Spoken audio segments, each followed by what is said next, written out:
So that was the first thing that came to my head when I thought about my first James Earl Jones memory. But yeah, The Sandlot was just such an amazing movie as a kid.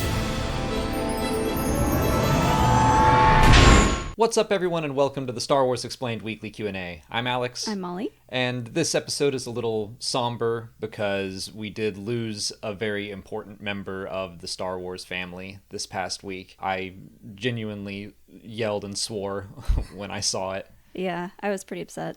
And not just Star Wars. James Earl Jones was a big part of a lot of our childhoods. So we just wanted to spend a little bit of time celebrating James Earl Jones for a little bit. And the impact that he, of course, had on Star Wars. I was going to ask, what's your first James Earl Jones memory that you can think of? Because I was thinking about mine, and I was like, that's kind of weird, because mine's not Star Wars. Yeah, I don't think mine is either. Because I don't think I realized or really knew as a kid growing up that that was the voice of Darth Vader and Mufasa and like so many other famous voices. I just was like, oh, that voice sounds kind of familiar. But I think it was the Sandlot movie that I was like, oh, that's him. I know that voice. And so I started like putting everything together from there. But I loved him in Sandlot. The Sandlot is awesome. It's so good. My first thought was actually, I think it was The Hunt for Red October. He was in the Jack Ryan movies that had Alec Baldwin and then Harrison Ford. He may have been in some others, but I saw Star Wars before I saw those, but I remember my parents had one of those movies on. I know my dad loved Hunt for Red October, so I was probably watching that, and the memory I have is my dad pointing to James Earl Jones and being like, that's the voice of Darth Vader, and me being just blown away because Yeah. I mean, he's a good guy in the Jack Ryan movies, and I was like, but he's so scary Yeah. in Star Wars. So that was the first thing that came to my head when I thought about my first James Earl Jones memory. But yeah, The Sandlot was just such an amazing movie as a kid. I remember watching it not too many years ago and wondering if I'd still like it as much, and I was like, it holds up. It's still really good. It is really good. It's a great like coming of age kind of story. Also, I don't remember when Coming to America came out, but I do also remember him from that. I definitely didn't see that until I was older. That was not a movie my parents were going to let me watch. But of course, James Earl Jones is most celebrated by Star Wars fans for his role as Darth Vader. So Spider-Man of Earth 1218 and K.A. Hillman asked what our favorite Darth Vader line is. Ooh. I'll tell you the one that I quote the most. Yeah, you go first. What? What? I mean, I love that what at the end of A New Hope. I mean, the trench run is one of my favorite Star Wars scenes anyway, so that just lives in my head, that over-exaggerated what? Yeah. There's a line in A New Hope that always stuck out to me, and it was, "Don't be too proud of this technological terror you've constructed." Don't be too proud of this technological terror you've constructed. We're already seeing this like scary looking character, and now he's talking about the Death Star, which is also like a scary thing in this movie, and he's saying don't be too proud of this.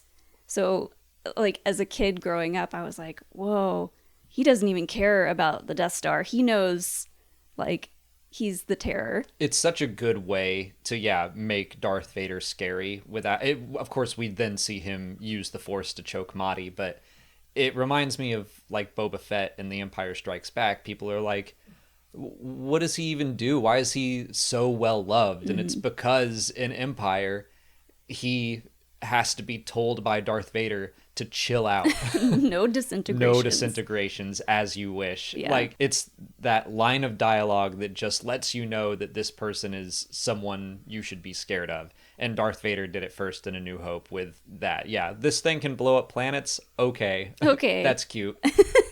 My other favorite line of his is actually from Rogue One. It's the line that he has with Krennic. And he says, like, don't choke on your aspirations. Which is just such a sick burn. Be careful not to choke on your aspirations. And, some people didn't like that line, but it does feel very Anakin. And, Vader said stuff like that, too. I was going to bring up the apology accepted, Captain Nita. Like, Sick burn. he can be a little jokester sometimes. Jokester. Like, yeah, I'm sure he went back into his chamber and high-fived a couple of royal guards. Like, Yeah. "Did you hear that? Did you hear what I said?" Yeah. But I was genuinely very scared of Vader. Like, when Captain Nita is choked to death, like, I just have that image of him dying burned into my brain as a kid. Like, that really, really scared me. Vader was scary in A New Hope, but Empire is where I was like, oh my god, like, he's just killing his own people left and right. And Yeah. that face, that Nita face, stuck with me. Apology accepted, Captain Nita. I'll do one more favorite quote of his, and it's from Return of the Jedi, and it's when he's talking to Luke, and I think he says, "It's too late for me, son." It is too late for me, son. That's like, that shows like a moment where he is talking to Luke as father and son, but he's still very much Vader, and that's a really kind of sweet moment. All around that scene with Luke and Vader, James Earl Jones and David Prowse do a great job with no face acting. It's just voice and body language. But you can see that, yeah, like the camera lingers on him a little too long once Luke is gone and he's just staring off into nothing. Yeah. And it gives you this sense that maybe there is a human in there, and like maybe he does have some feelings that he's wrestling with inside. So yeah, just all around performance for Vader in Return of the Jedi. But I also wanted to throw into the mix just some Star Wars Rebels. The fact that he came in to voice Vader for a handful of episodes, and that we got Darth Vader talking to Ahsoka Tano Yeah. is pretty sick. Like, I don't even have one specific line, but that Twilight of the Apprentice episode with him coming down, standing on his TIE fighter, and yeah, just hearing James Earl Jones talking to Ashley Eckstein is really special. I wonder if James Earl Jones like saw that clip of him like coming down, standing on the ship, and was like, "That's cool." Yeah. Or if he was just like, Or if "Whatever." he was like, "That's a little much. It's awfully dramatic." Not for me. Matt also asks who our favorite non-Darth Vader James Earl Jones character is. So we've already mentioned a few. People of our generation, you know, we grew up with The Lion King. And same, I don't know if I, when I was young, put together that it was the same person, but I mean, who wasn't terribly scarred by Mufasa's death? I still can't think about it without Right. tearing up. It's rough, and just he was such a good father figure for Simba, protective, stern but loving, and then like comes to speak to him as a force ghost. Yeah. Basically, like, oh man. Talk about a commanding fatherly voice, Right. too. Like, there's just so many roles that he had that I think you just couldn't have been anyone else.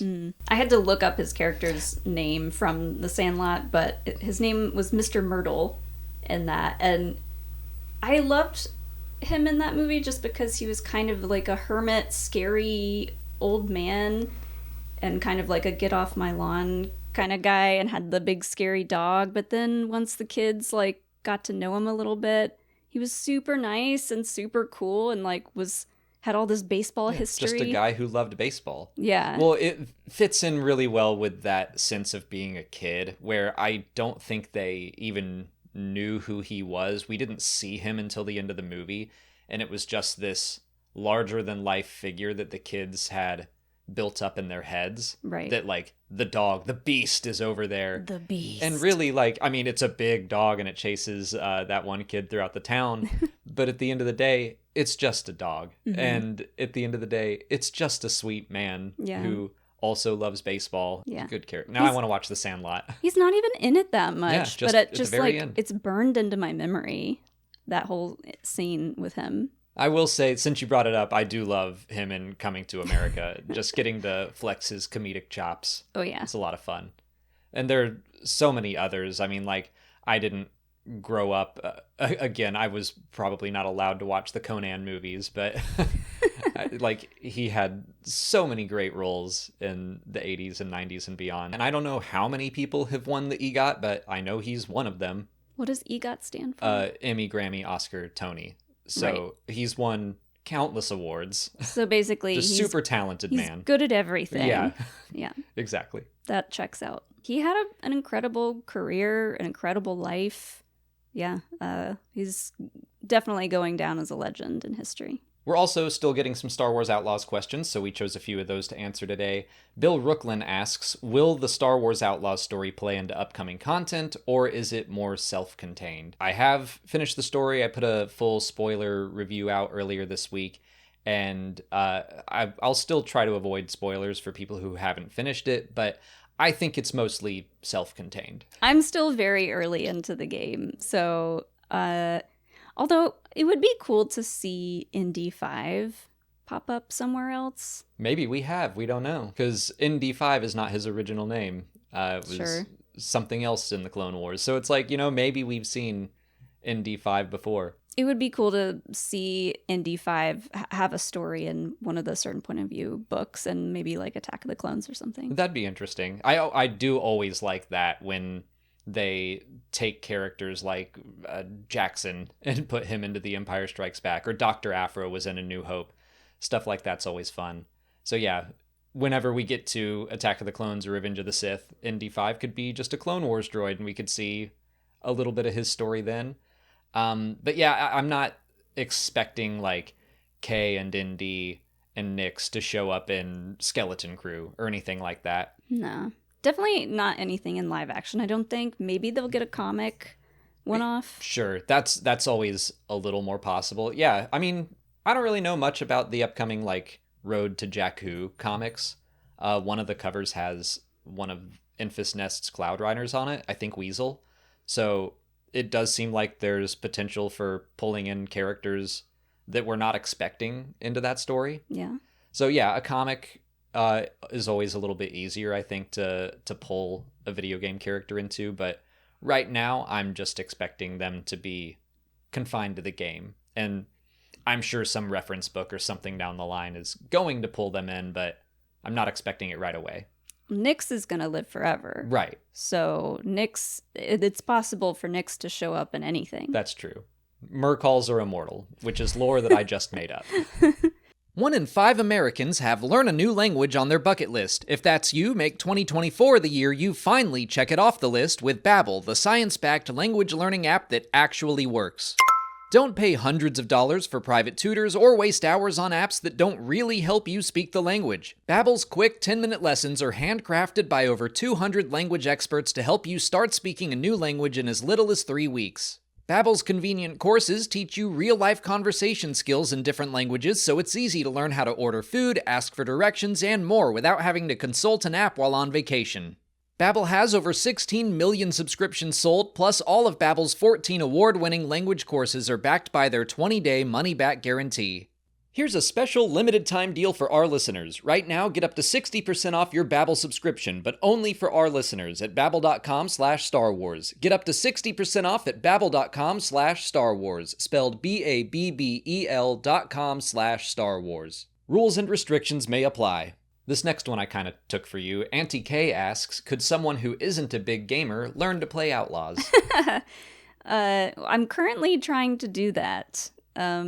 I did go in, I have it on story mode, and I have like a couple of the settings changed. There's tons and tons of settings that you can change for the game to make it a little bit easier, and like for me to make things easier to see, because there's just like so much going on the screen. But so far, it's pretty good. There are some parts where, again, like stealth games, I'm just really not good at, so the idea of having to be stealthy instead of running through and like mowing people down is difficult, but you get the hang of it after a while. So yes, I think there is room to learn and then be able to enjoy the game a little bit more. Yeah, Auntie K basically says it would be a dream to just walk around Star Wars, and if that's all you wanted to do is kind of exist in the world, I do think it's kind of a tough sell for Outlaws, because it does take like 4 hours of gameplay until you can go to not the whole galaxy, but like Tatooine, Akiva. Right. Yeah, you have to like you have to go through the story and unlock the ability to go to certain places. It takes a good while before it truly feels like an open galaxy Star Wars story. Right. But once you get there, yeah, like you could just abandon the main story and go walk around Tatooine and go explore and find Easter eggs and treasure hunt. Like once you get to that point, then I think the game is what you want it to be. But it takes some doing to get there. They need to make a Star Wars Animal Crossing game where you can like pick your planet, make your little town, and then you can go to the airport and visit other planets with other little towns. Wouldn't that be cool? Yeah. I really do think that it does a good job of just letting you exist in Star Wars. Like I can go play Sabacc or bet on Fathiers or just wander around and lean on the cantina bar. Can't order any drinks, which I wish you could. I kind of like that about the Red Dead Redemption games, that you can just get sloshed and then go ride your horse around. But yeah, this is a Star Wars game. I guess they don't want to do that. One more thing about the Animal Crossing Star Wars game that I will make one day. Instead of getting the gold axe, like you know how you progress and you eventually get the recipe to make a gold axe that can't be broken, you get a lightsaber. And then you can cut down trees with a lightsaber. There you go. But you have to have an axe until then. Yeah. Speaking of other planets, this could play into your Animal Crossing style fantasy. Graham Gaskill asks what planets we would want to see in Star Wars Outlaws DLC. So we know that there are 2 more like story missions coming surrounding Lando, who's already in the game, and Hondo, who is not. But I don't know if we're going to go to different planets with them or if they're going to introduce new planets or what. So this is just kind of a pie in the sky dream. Doesn't Lando mention something on Felucia in Solo? Yeah. That could be fun to see. Felucia just sounds like a cool place to visit, too. Felucia would be awesome. And like we've seen little villages and stuff on that planet, and it's just so otherworldly. Mm-hmm. I think I'd want to go somewhere really otherworldly, like Christophsis or something like that. That's just very strange. Something you would normally only see in the Clone Wars. Yeah. I would also throw Mustafar in there. It'd be a dangerous planet, but it's also somewhere we know that Black Sun hides out in. So even if Black Sun weren't a full-on syndicate in the game, which it isn't right now, they could make some Falleen models and have us like sneak into a Black Sun base, steal something, and get back out. Even if it were just a little thing, I'd love to see Black Sun in the video game. Ormappa asks, what's our favorite Easter egg in the game so far? And I will say, because I only just recently found out that there was a Darklighter Easter egg in the game, thanks to some of our patrons who asked what my reaction to it was, and I was like, excuse me, what? So it's a place that you go in the main story, but you have to check the data bank, and it is the Darklighter moisture farm. It's been abandoned, which is sad, but there is a Darklighter Easter egg in the game, so I will point that one out. But I have another one that is my favorite. I'm not far enough into the game to have really found any good ones. Well, you know about one that I thought maybe you'd bring up. The Beru's blue milk cheese. Oh yeah.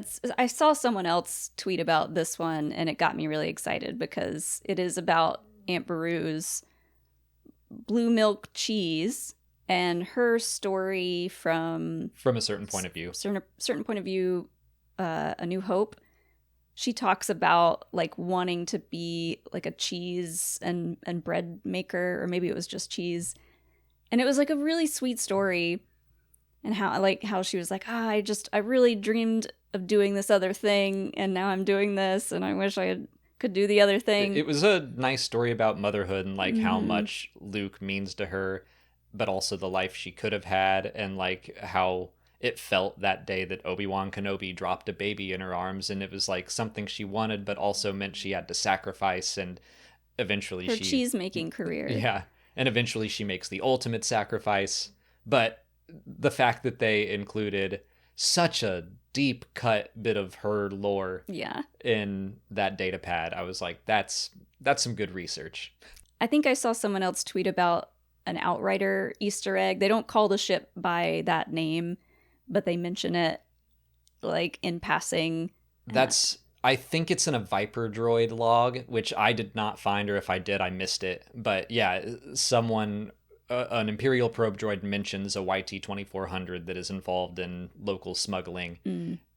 I have to assume that means Dash Rendar and the Outrider. Yes. Which they aren't like explicit with it, but Dash Rendar is canon, according to some reference books, and the Outrider is his ship, so I think they were making a cheeky little nod there. Yeah.